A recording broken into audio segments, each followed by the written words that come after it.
Building business credit fast is what we're going to talk about in this video. And it's based on you and how fast you move and how well you're situated. So if you're a business owner that's interested in building business credit, as long as you know the right way to do it, which the average person doesn't, and they need help with it, then if you decide to partner up with me in the company I'm working with, which is Credit Suite, then we walk you through step by step how to establish business credit for your business really fast, because we're going to educate you on what you need to have in place first. And this is the foundation that you need to have in place first in order to even position yourself to get business credit or financing of any kind, regardless if you're a startup or established business. If you don't have this in place, you can still get financing, but it's going to be dependent on the three C's, which is cash flow, collateral, or credit. And so when it comes to that, if you're a startup that don't have cash flow, credit, or collateral right now, but you can still establish business credit, because we're going to walk you through what that looks like. And the foundation for that is your business name. If you're in a high risk industry like real estate, construction, travel, and several other ones on the list, restaurants, then you don't want to have your business name named after the thing you do if you're in a high risk industry. Two, we talk about your business phone number. You want to get us a business phone number. I use Ring Central for mine. You can find which fits you the best. You do your due diligence on that. Uh, the business address, I'm using Alliance for my virtual address. 411 listing for the business phone number, so it can be so it can show up online when people put the number in. Professional email address and website, I'm using GoDaddy. You choose whatever best for you. There's no right or wrong when it comes to this foundation. You have to decide what's best for you based on your overall budget for being able to get your foundation put in place. Business accounts, merchant accounts, business structure, and employee identification number are listed last, because these are the things you want to have in order first, which is at the top of the list, because that information is going to go on your uh, employer's identification number. It's going to go on your Secretary of State application. That's why I listed those things up top, because these are the things you want to have first, already established, that you can have on your Secretary of State's application. That way you don't have to go back and update the things that you didn't have already, because it's not free, especially in Illinois. They charge me to make corrections. They don't do it free. They don't let you call. You can call, but they're not going to update it for free. So I had to pay another $25 to update my Secretary of State application. And so that's why I give it to you in the order you need to have it. That way, when it's time to go fill out your employee identification number at irs.gov website, you already got your business name situated. You already got your business phone number situated. You already got your business address situated. You already got your 411 listing done. You already got your professional email address and website done. You got your business accounts, your merchant accounts. Those things are already done and waiting. So when you get your employer identification done and your Secretary of State application done, then you don't have to go back and update your business account. You don't have to go back and update your merchant account. You don't have to go back and update all these different accounts that's created for the business, because you've strategically got these things that I'm talking about already out the way, so you can put them on applications, so you don't have to go back and update things because you didn't understand the order that they should have been done in the first place. So along with that, once you get the foundation out the way, as we call it, fundability is the term we use at Credit Suite. And then on top of that, once we walk you through getting this done, then if you don't have great personal credit or profile already established like I didn't, then we call it the tier method: tier one, two, three, and four.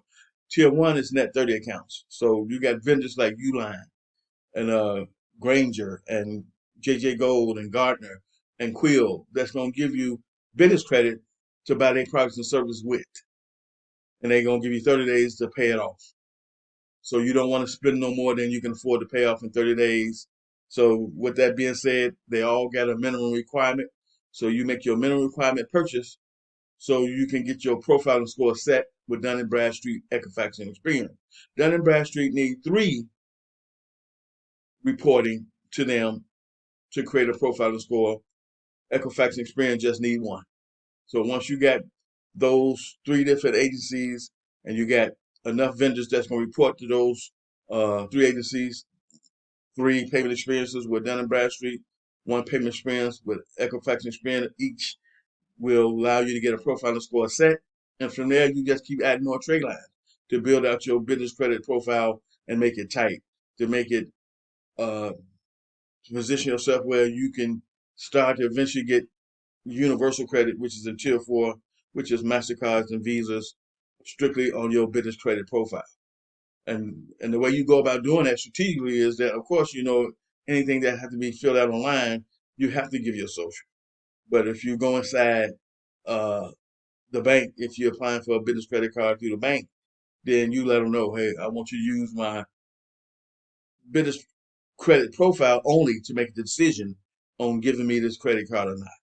Those are the things you have to do when it comes to not not having your social security number and business in your personal credit used to make a decision. Is that you got to be in that place in front of someone who can understand what you're talking about and let them clearly let you know if that's possible or not. And you decide from there what you want to do. So I got 7 trade lines with different vendors where my credit started from 300 to 3,700. And now I got a profiling score set with Dun & Bradstreet, Equifax, and Experian. And my job from this point is to add more trade lines and start my credit monitoring so I can make sure what's been reported already has been reported accurately. That way, if it's not, I get to go dispute it and get it fixed and updated. And all the trade lines thereafter, I get to make sure I've been reported accurately because I'm monitoring my business credit profiles with Dun & Bradstreet, Equifax, and Experian. So based on your situation, based on how well you've uh, already established with having some type of income, because income is going to be the key to getting these accounts and then making your minimum requirements. Because to get the account and it can't make your minimum requirements does you no good. So you got to be established in the sense that you got some type of income coming in where you can get these accounts, make your minimum purchases so they can report to the 3 agencies I just mentioned so you can get your profile score set on the business credit side. And at the same time, you want to double back around and get your personal credit fixed and situated. That way you got a powerhouse of great business credit and great personal credit together will help you maximize your funding opportunities as you grow, as you build, as you expand. So that all takes time. That all takes you to be positioned to make that happen. It's not an overnight matter. So you want to get with someone who will give you the truth, the whole truth, and nothing but the truth, who's going to be realistic with you, who's not going to set bogus expectations on what that's going to look like and how long that's going to take. So you want to make sure the person that you plan on doing business with has your best interest at heart. And I do. My goal is to educate you first, get you on a Zoom call and show you the software, answer all your questions and concerns about the Business Credit Builder program and how it's going to help position you to get funding for your business down the road that you don't yet qualify for because you haven't positioned yourself to get it. You want to learn more about how to build business credit? I'm going to leave a couple of links in the description of the video. One is going to be to a guide. One is going to be to my calendar link that's going to allow you to book a 30-minute consultation concerning any questions you have about building business credit for your business so you can make an informed decision if there's something you even want to do. And if you do, if it's not with me, at least you have the right information to go on.